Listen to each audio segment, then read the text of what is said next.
안녕하세요. 제 아내는 상당히 미인이었고 차림새도 근사했습니다.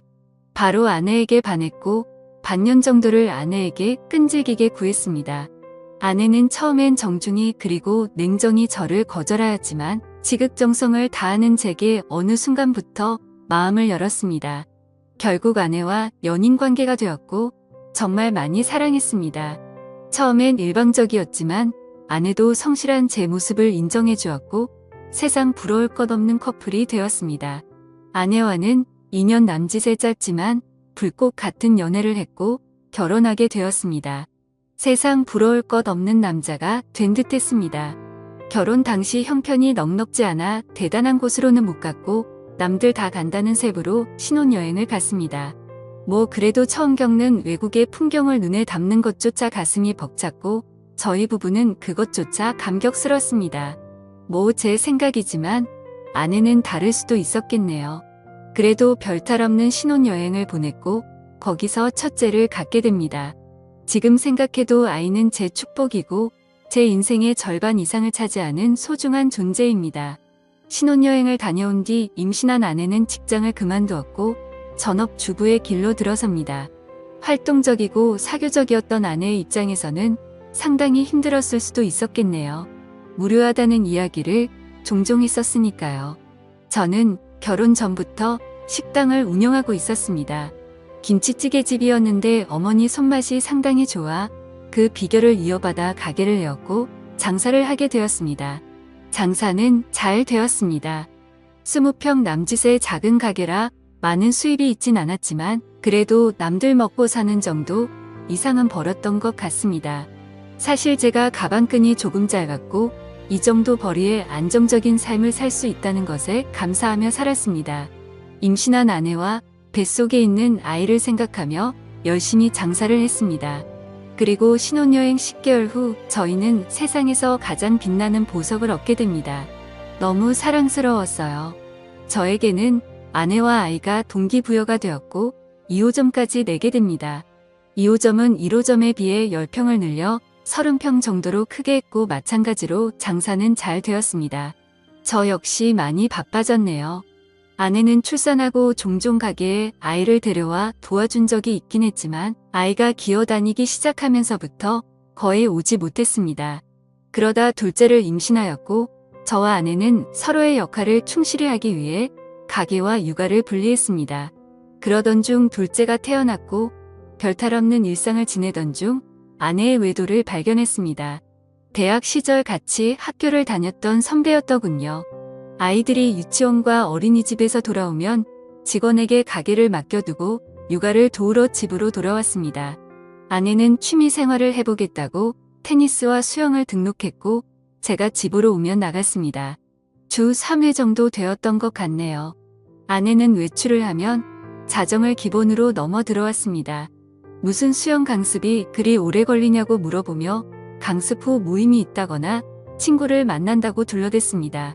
처음엔 육아 스트레스에 많이 지쳐 그러려니 했습니다.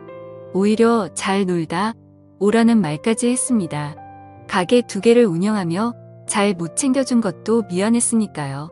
날이 밝아서 들어온 적도 종종 있었습니다. 그건 좀 아닌 것 같아서 그때마다 저는 화를 내었고 부부싸움으로 이어졌습니다.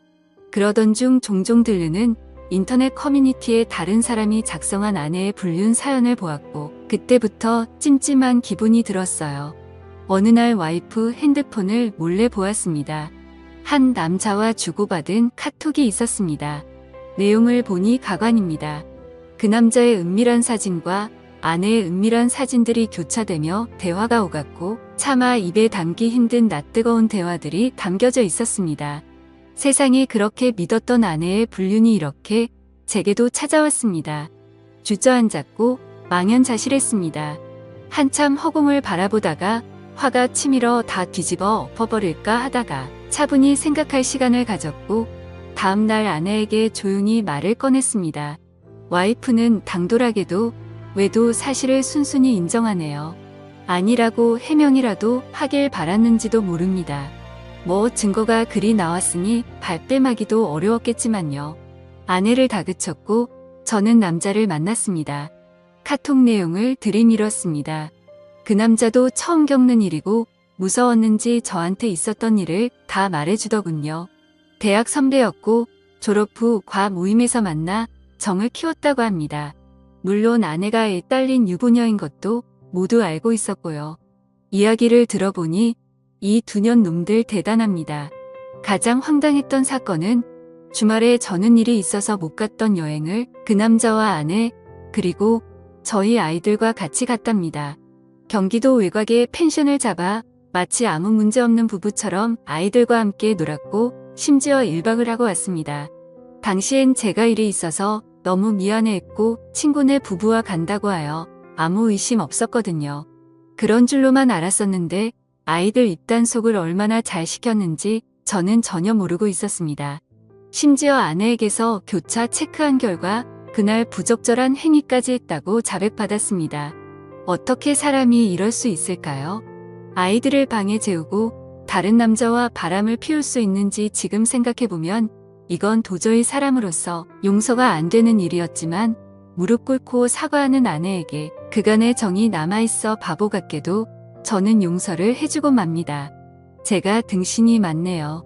그때 봐주는 게 아니었는데 애들도 둘이나 있고 처음 당하는 일에 어안이 벙벙했던 터라 애석하게도 저는 용서를 해주었습니다.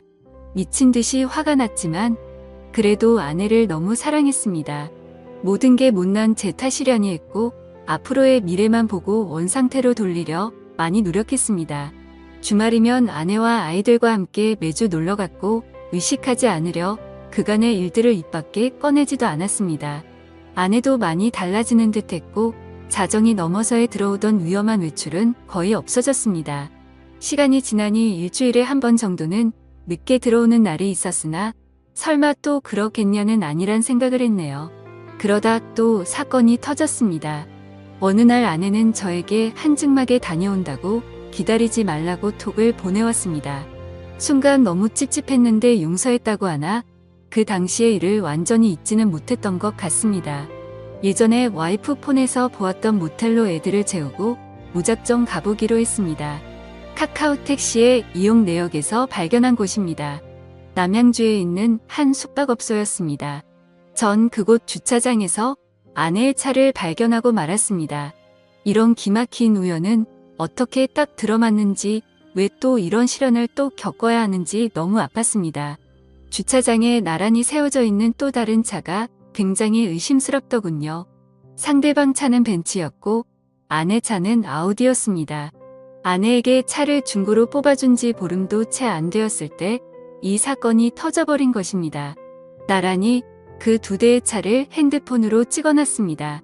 그리고 와이프가 내려오길 기다렸습니다. 처음에 3층에서 한 남자가 내려오더군요. 그리고 엘리베이터가 다시 3층으로 올라가고 바로 와이프가 내려옵니다. 먼저 내려온 남자는 저만치 멀리 가서 담배를 태우고 있었고 3층에서 내려온 아내는 저를 보더니 황당해 하더군요. 그 표정을 잊을 수 없습니다. 저는 바로 와이프를 추궁하기 시작했습니다. 왜 한증막을 간다던 사람이 여기 있냐? 누구랑 있었냐? 아내는 혼자 있었다라는 말만 하더군요. 말도 안 되는 억지였지만 아내는 이번에 걸리면 끝이라는 걸 알기에 딱 잘라댑니다. 아니 어떻게 혼자 모텔에 있을 수 있냐는 말에 이곳이 온천이 나와 여기로 왔답니다. 그때 멀찌감치 있던 3층에서 내려온 남자가 의심되어 그 남자에게 다가가 물어봤습니다. 그 남자는 아내를 전혀 모른다고 했습니다. 아내도 모르는 사람이라고 했습니다. 아내와 6년 살면서 처음으로 손찌검을 했습니다. 아내를 데리고 모텔 3층으로 올라갔습니다. 몇 호에 있었냐고 물어보니 대답을 안 해주더군요. 혼자 있었으면 몇 호에 있었는지 말해보라고 화를 내었고 끝까지 대답을 못하자 저는 1층 로비로 갔습니다. 사정을 얘기하고 마스터키를 받은 후 아내가 있던 방을 열어보았습니다. 역시 혼자 있었던 게 아니었습니다. 침대 이불이 이 사건을 말해주더군요. 그런데도 불구하고 끝까지 혼자 있었던 말에 전 화가 났습니다. 추후 알게 된 내용이지만 아내는 그냥 아는 오빠 동생 사이고 그곳에서는 서로 다른 방에 있었다고 말하고 있습니다. 서로 아는 오빠 동생 사이고 같은 모텔에 같은 시간 같은 3층에서 있었지만 서로 다른 방에 있었다고 합니다. 이 말을 누가 믿을 수 있겠습니까? 아는 동생한테 벤츠 차량 조회를 해봤더니 수원 자동차 매매단지 매물이라고 하더군요. 맞습니다. 그 남자는 중고차 딜러였습니다. 연락처도 알고 회사도 알고 그 남자에게 무작정 전화를 해보았습니다. 그 남자가 하는 말은 아내가 하는 말과 맞춘 듯이 똑같습니다. 아내는 아는 동생이고 본인은 다른 방에 있었다고 합니다. 온천하러 갔었다고요. 이거 가능한 일입니까? 결정적 증거를 잡지 못해 그 후 아내와는 상당히 불편했고 대화도 하나 없는 냉랭한 관계가 되었고 이때부터 아내와 별거하기 시작했습니다. 아내는 수원에 있는 처전에서 지내겠다고 집을 나갔고 저는 아이들을 돌보고 있습니다. 식당을 운영 중이라 저는 점심만 봐주고 나머지 시간은 아이들을 케어하며 생활했습니다. 둘째 생일 아내가 저에게 문자를 보냈습니다. 아이 생일이니 같이 밥 먹고 싶다고요. 그래서 집으로 오라고 했습니다. 서로 너무 불편하고 껄끄러웠지만 뭐 어쩔 수 있나요? 아이들과 나가서 외식 후 촛불을 불어줬습니다. 아이들은 엄마 언제 돌아오냐 하며 계속 칭얼댑니다. 그렇게 식사를 마치고 아내는 집으로 와서 할 이야기가 있다고 시간 좀 내달라고 합니다. 아내는 이미 저에게 모든 정이 사라진 상태이며 이혼을 결심했고 빠른 시간에 정리하자고 합니다. 어느 정도 예상은 했지만 직접 아내 입에서 그 말을 들으니 정신이 멍하다군요. 사실 제가 거기서 그러면 안 되는 거였는데 아직 아내를 사랑하고 있기 때문에 아내를 설득했습니다. 참 비참하고 억울했습니다. 제가 다그치고 아내는 빌었어야 하는 상황에 오히려 제가 설득을 하고 회유를 하는 상황이었으니까요. 아이들은 어쩌냐. 아직 우리 다시 해볼 수 있는 거 아니냐. 집으로 다시 돌아와라. 수차례 설득을 했지만 뭐 마음이 확실히 떠났는지 완강하게 거절합니다. 뭐 저도 대화를 하다 보니 어느 정도 포기가 되었고 소송 이혼을 하고 싶었지만 합의로 최대한 아내에게 맞춰주었습니다. 자동차와 적금 2천만 원, 현금 5천만 원 주기로 하였고 양육비는 안 받는 걸로 했습니다. 그래도 한때는 뜨겁게 사랑했던 그 여자를 그렇게 보내주었습니다. 그날 모텔에서 있던 사건은 의문만 남기고 끝나게 되었네요. 다 잊기로 했습니다. 지금 아이들은 어머니께서 와주셔서 케어해 주시고 저도 일찍 퇴근하여 같이 보고 있습니다. 다행히 아이들에게도 익숙한 일상이었던지라 큰 무리 없이 잘 커주고 있습니다. 훗날 어느 정도 성장했을 때 저를 원망할 수도 있겠지만 최대한 부족함 없이 키워줄 예정입니다. 아이들 성격이 많이 밝아요. 항상 웃음을 입가에 머금고 살거든요. 세상 소중한 우리 아이들. 아빠가 미안합니다. 여기까지 제 이야기는 끝입니다. 긴 사연 들어주셔서 감사합니다. 그런데 과연 서로 알고 있는 두 남녀가 같은 날 같은 층방에서 아무 일 없이 있었다는 게 가능한 이야기일까요? 오늘의 사연 들어주셔서 감사합니다. 여러분의 생각은 어떠신지 댓글 달아주세요. 재미있게 시청하셨다면 구독, 좋아요 부탁드립니다. 감사합니다.